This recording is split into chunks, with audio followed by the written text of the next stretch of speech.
The Terrifying Lies Podcast, with music and stories by Craig Nybo. Thank you for tuning in. I wish you well. If you want to save The Terrifying Lies from being canceled and keep the episodes coming, please share your favorite episode on your social networks. Spread the word. I am, of course, always so grateful that you have tuned in and hope to see you back again next time. Until then, I bid you sweet dreams. Or should I say, sweet nightmares.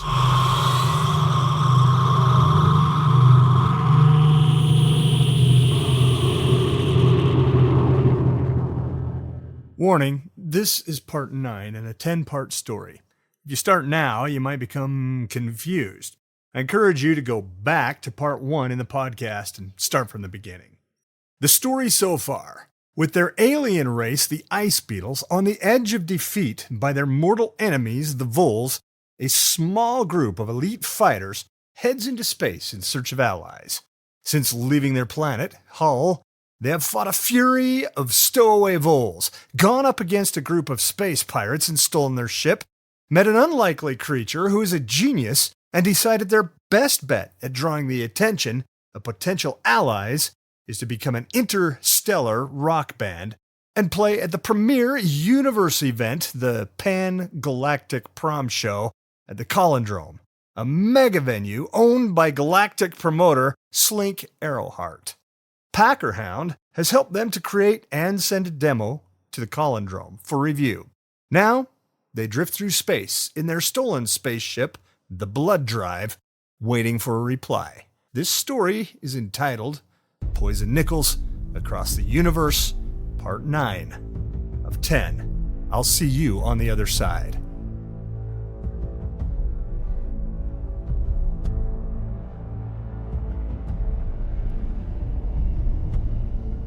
Back on the bridge, Chi and Winkle sat behind Packerhound as he made a few last modifications to the demo kit he planned to send to Slink Arrowheart. He packaged everything together, including the rock video, bios on each of the poison nickels, a short document detailing their cause, penned by Gorn and translated by Packerhound's language protocols. Packerhound included a video message from Chi detailing the plight of the poison nickels. He had helped Chi to spin the message in such a way that it would draw sympathy from the audience and, hence, profits to the Collundrome. Chi didn't argue, he just delivered the script a handful of times until Packerhound felt that he had what he needed. With the demo kit all wrapped up, Packerhound looked over his shoulder at Chi and Winkle. Are you gentlemen ready to make ice beetle history? We are only concerned with the preservation of our species, Chi said. Whatever. He pushed the send button and watched a quick tick off as the data package spun off into space. Once the message left the Blood Drive's computers, Packerhound rocked back in his chair and folded his arms over his chest in satisfaction. What now? Chi asked. Now, we wait. Arrowheart should receive the demo kit within 2 days. We're 5 days away from the Collundrome. What if he doesn't like us? Winkle said. My only hope is that he contacts the Blood Drive personally. I can be quite persuasive, Packerhound said, swiveling his chair around so he could face the two members of the Poison Nickels. Thank you for everything, Packerhound, Chi said. My indelible pleasure, my friends.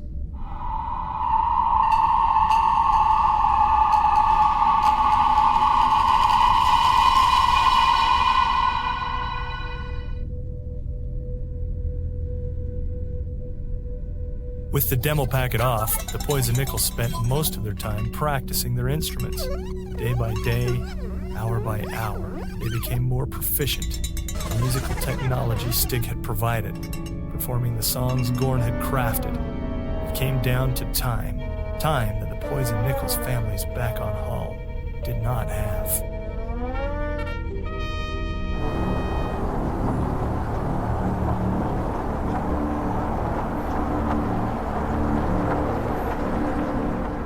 Packerhound slept with both his soul and his body.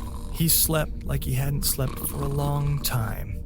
In his sleep, he didn't remember how Gar and his evil girl Enid had abducted him along with anything they deemed valuable from his village.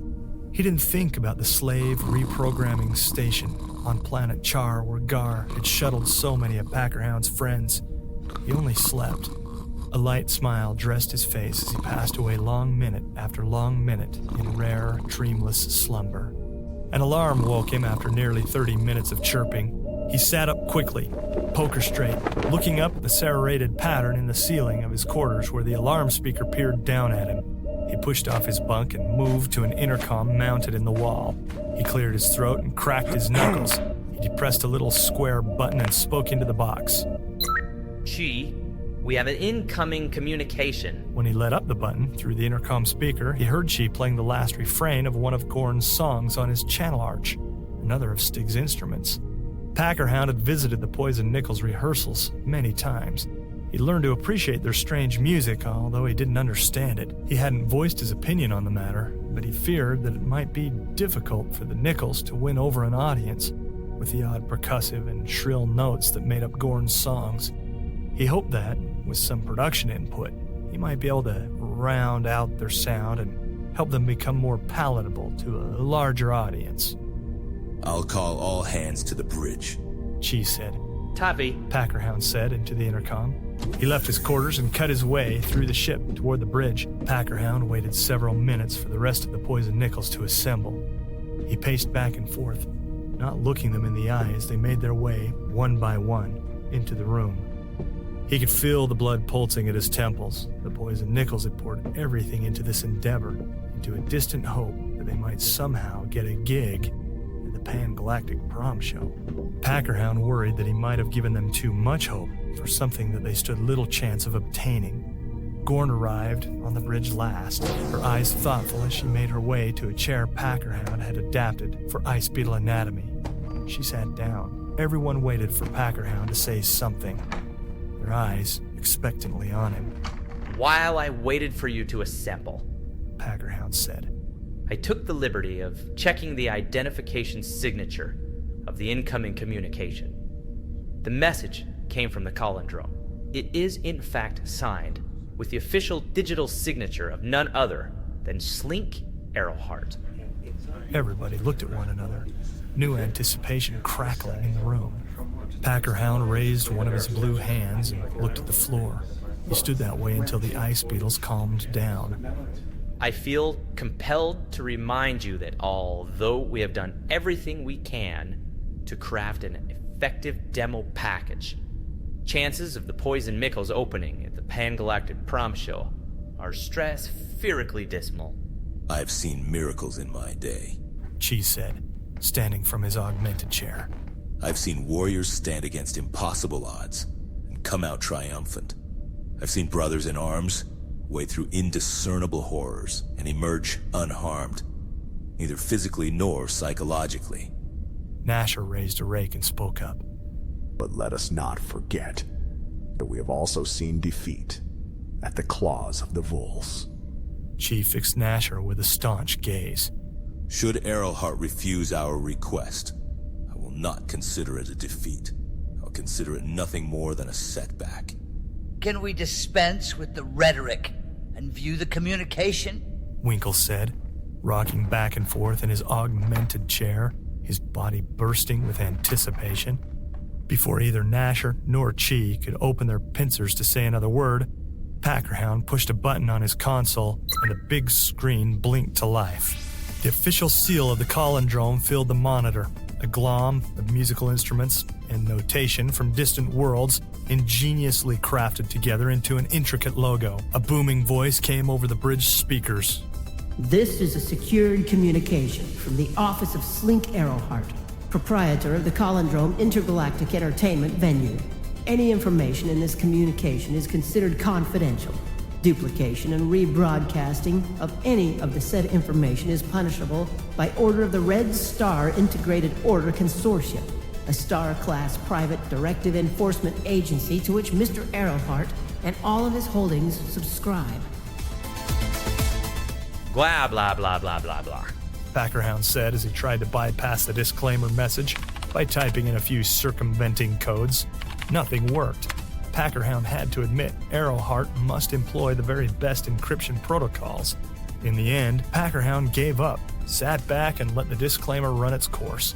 After another 3 minutes of warnings, the graphic logo disappeared and the screen went black.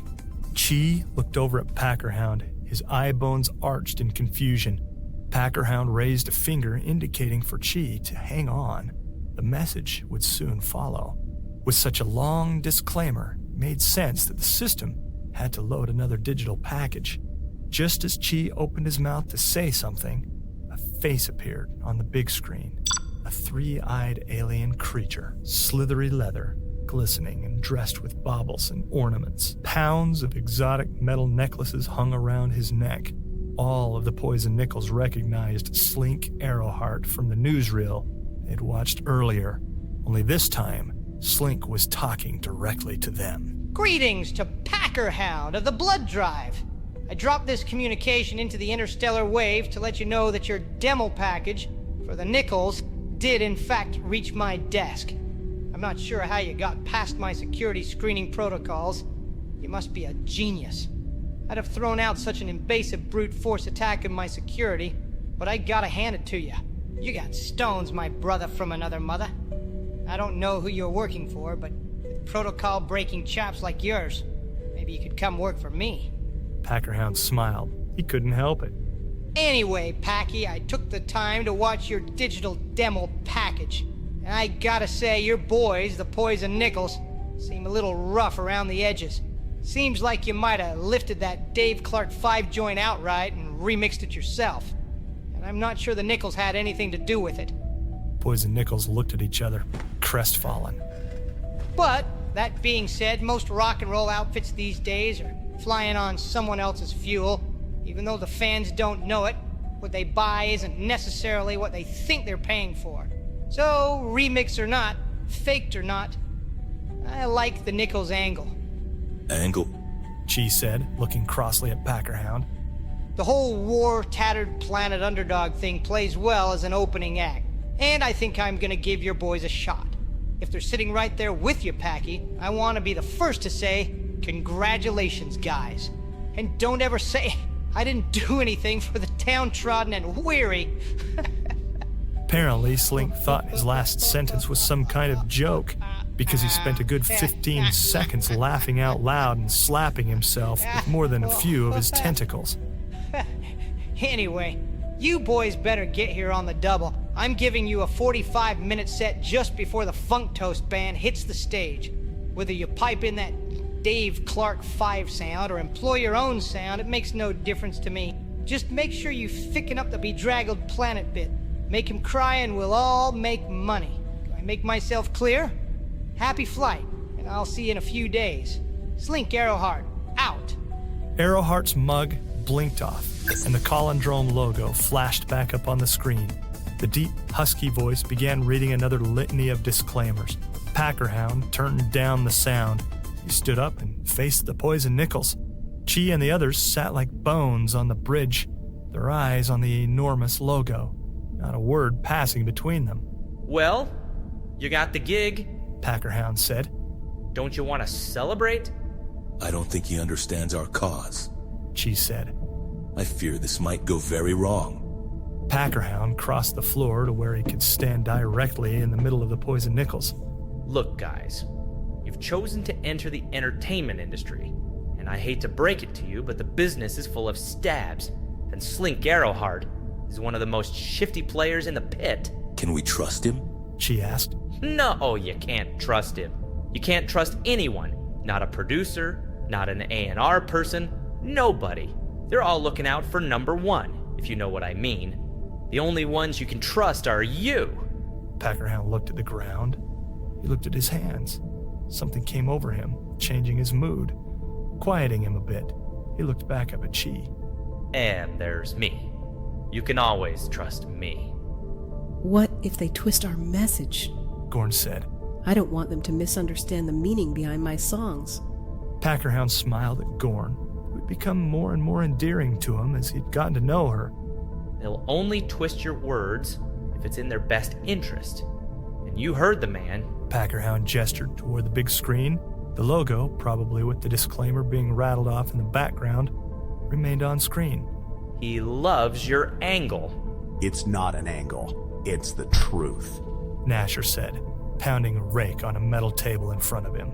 Truth or not, to Arrowheart, it's an angle, and it works for him.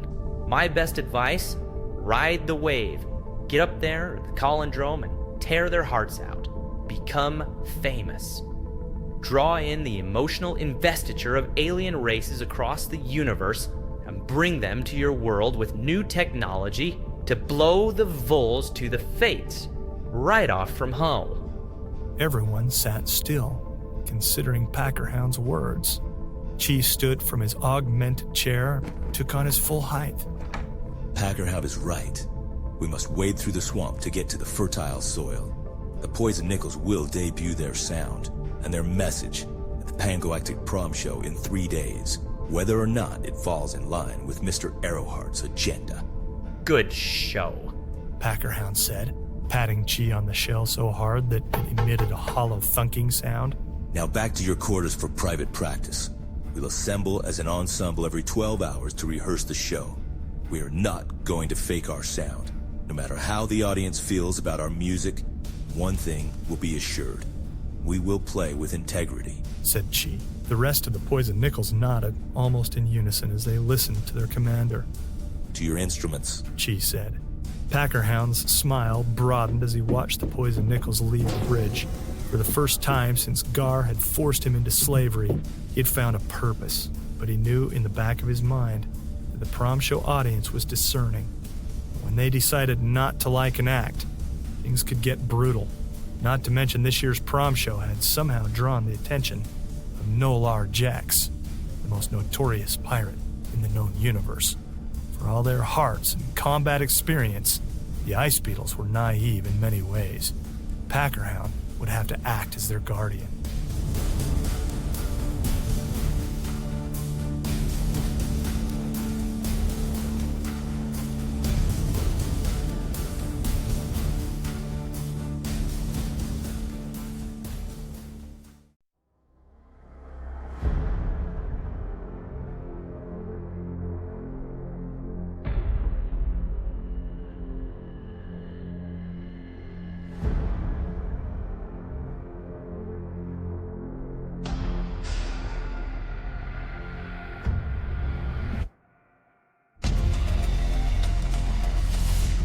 The Collundrome sat inert in space, a monolithic asteroid, an entertainment venue.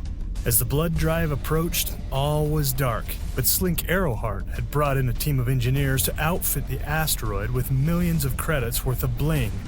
During shows, the whole place lit up, sending laser streams, lights, and sound into space. The engineers had even outfitted the main arena at the heart of the venue with a costly atmospheric generator so the roof could be retracted and spectators could look into space without even a sheet of glass to impair their view. Arrowheart's improvements had made the venue a hotspot for the best in deep space entertainment. The Poison Nickels sat on the bridge as Packerhound worked the blood drive's pulse navigation system. It's enormous, Gorn said, unable to take her eyes off the mammoth asteroid space station. It's a space city, Packerhound said. It's completely self-sufficient for at least 5 years. More than 10,000 beings reside at the Collundrome year-round. A well of sudden and unexpected intimidation flowed over Chi. Were they up for this? Maybe they had gotten in deeper than they had anticipated. Packerhound noticed Chi's deference, having learned to read the limited facial expressions of the Ice Beetles. When it comes down to it, Packerhound said, it's just another stage. Just another venue. It's like playing at Dirk's Freaky Lounge in White Lake City, only bigger. We've never played at Dirk's Freaky Lounge, Chi said. We've never played anywhere. Relax. All you can do is your best. Packerhound went back to the controls. You have clearance to dock in Bay 15, a synthetic female voice said over the bridge's comm. A bright light turned on, marking one of the 30 docking hangars along the girth of the Collundrome, Bay 15. You got it, pretty lady, Packerhound said. He eased the controls and slanted the blood drive toward the light. An enormous hangar door slid open, revealing a series of lighted landing pads of various sizes. As the blood drive entered the hangar, a landing cart fixed with a pair of yellow oscillating lights guided the ship to a suitable landing pad. Once at the pad, a gangly creature with an elongated head dressed in a black uniform got out of a landing cart. She shined a pair of flashlights up at the blood drive, then down onto the pad. Packerhound eased the ship into position and touched down on the metal deck. A series of hydraulic hisses, mechanical thunks, spins, and indicator beeps sounded off as the blood drive's landing gear took on the weight of the ship. Once settled, Packerhound let out a sigh of relief. The blood drive spent most of its time in open space. He was out of practice when it came to landing. Not to mention that he had made a few untested improvements to the landing sequence after a near mishap on one of GAR's surface raids. Please send an escort to your ship's entrance. The mechanical voice said through the blood drive bridge's speaker system. An inspection team will require access to your ship and to its systems before debarking. Packerhound turned to the others. Well, here we go. You stay here on the bridge or go back to your quarters. I'll meet the inspection team. This could take quite a while. This is the last chance to rehearse. I move that we take it, Stig said. The rest of the Poison Nickels agreed. One by one, they filed out of the bridge and made their way to the rehearsal studio.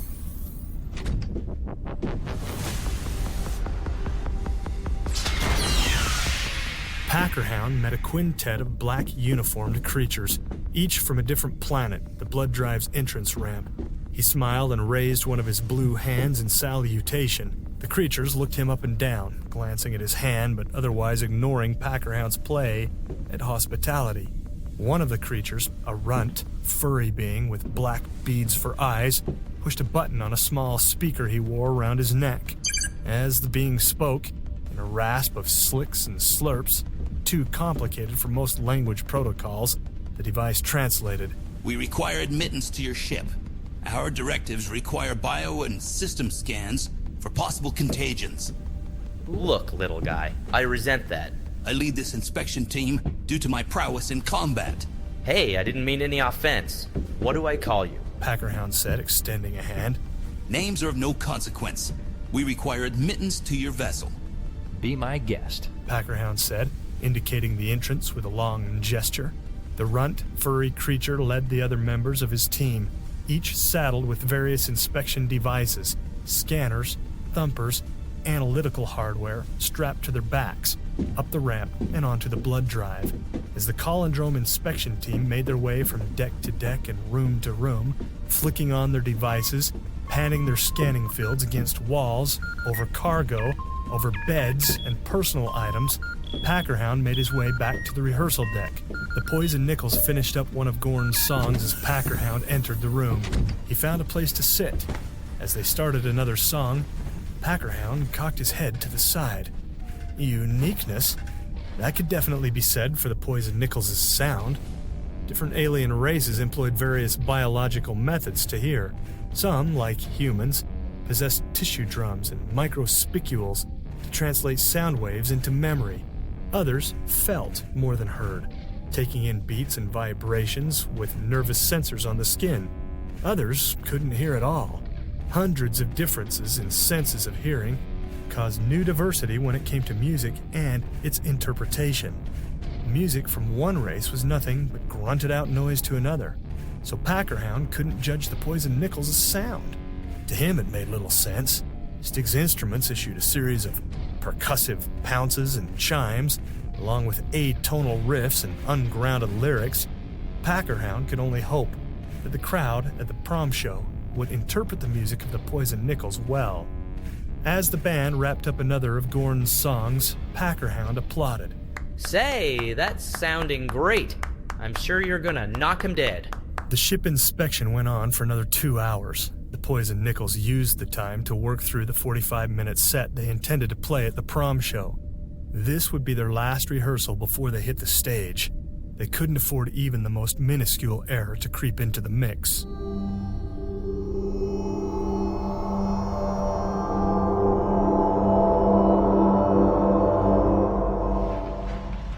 When the Poison Nickels entered the Grand Hall arena, they slowed to a lumbering stride.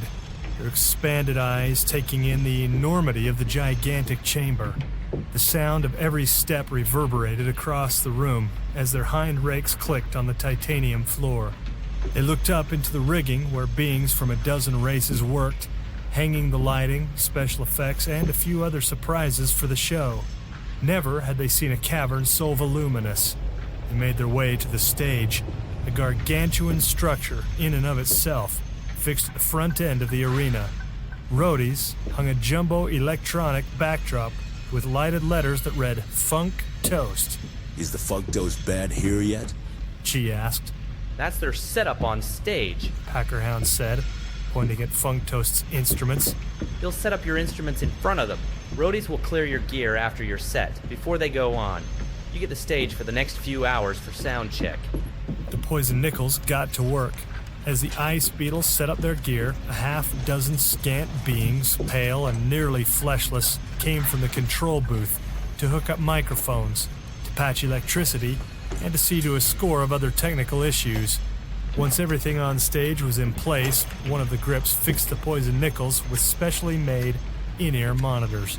After fitting and calibrating each earpiece, the grip backed away and looked at the stage layout and at the Poison Nickels. Satisfied, he nodded and said something in a high-pitched chatter to the rest of the grips. The roadie crew left the stage to the Poison Nickels. A voice came through the monitoring system, startling Gorn and Winkle. Greetings, Poison Nickels. I'm Shulp, your sound man. I understand that this is your debut show. I'm here to make sure you sound pristine for the prom show's discerning audience. Can I please have you each go to your instruments? The Poison Nickels moved into place behind their various musical devices. One by one, Shulp asked them to play their instruments. He asked them to play as an ensemble. He asked them to play in different configurations. He asked them to play loud, to play soft, to play fast, to play slow. Minute by minute, Chi heard their music develop in the ear monitors as Shulp worked his magic. The Poison Nickels had never sounded so good. Now I need you to play your most dynamic song, Shulp said through the in-ear monitors. Gorn flicked her spicules. Let's do Die the Bulls, she said. The others adjusted the tones of their instruments for the song.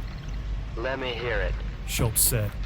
Nasher counted the song off and went into a mighty beat on his Collundrome. Winkle laid a contrasting pad over the beat with his tone weaver. The rest of the band joined the ensemble. Finally, Gorn tore into the lyrics, telling the story of Planet Hull, bloody with war between the Voles and the Ice Beetles. Halfway through the song, a large door in the back of the hall slid open.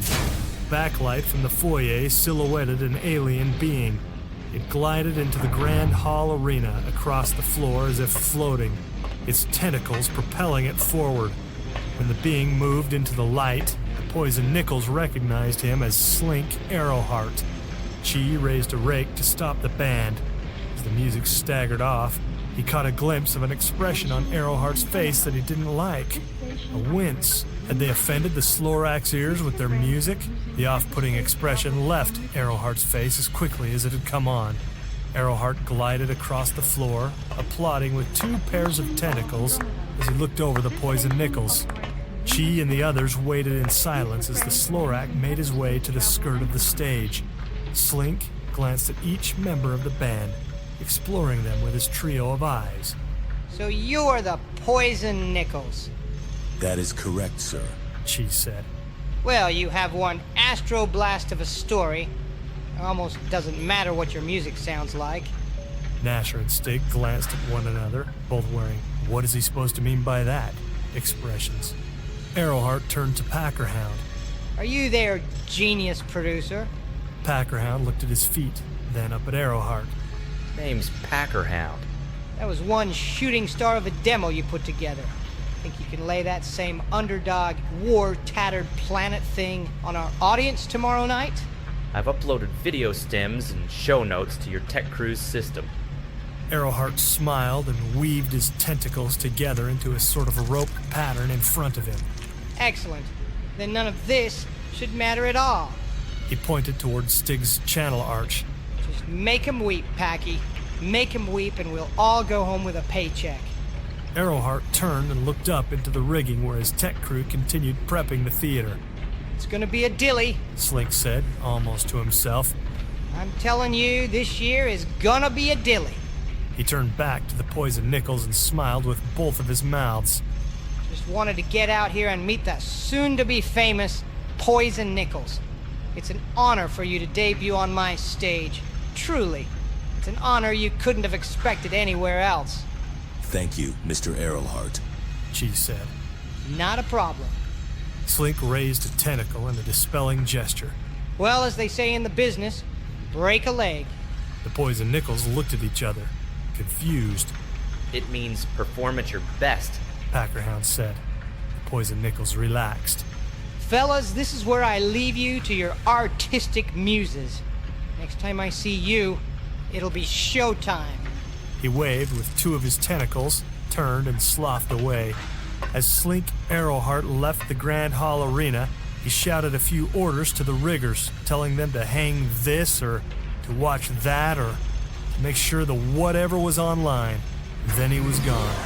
Shope's voice came through the Poison Nichols earsets. Are we good for sound check? That is affirmative, Packerhound said, giving a thumbs up toward the distant and high-up sound booth. If you wouldn't mind clearing the stage, I'm overdue on running tech. Packerhound turned to the rest of the Poison Nichols. He found them crestfallen. Hey, cheer up, guys. You got the biggest gig in the universe right off the bat. Arrowheart doesn't care how you sound, as long as we dazzle him. Believe me, we are going to dazzle him. Why don't you go to your dressing rooms and get some rest, so you can come out swinging for the big show? The Poison Nichols left the arena and went to their quarters to bide their time until it was time to go on.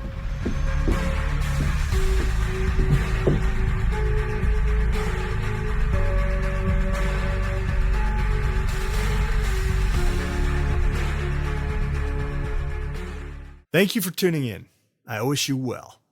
If you want to save the terrifying lies from being canceled and keep the episodes coming, please share your favorite episode on your social networks. Spread the word. I am, of course, always so grateful that you have tuned in and hope to see you back again next time. Until then, I bid you sweet dreams. Or should I say, sweet nightmares. This has been the Terrifying Lies Podcast. Please, come again. You're welcome here.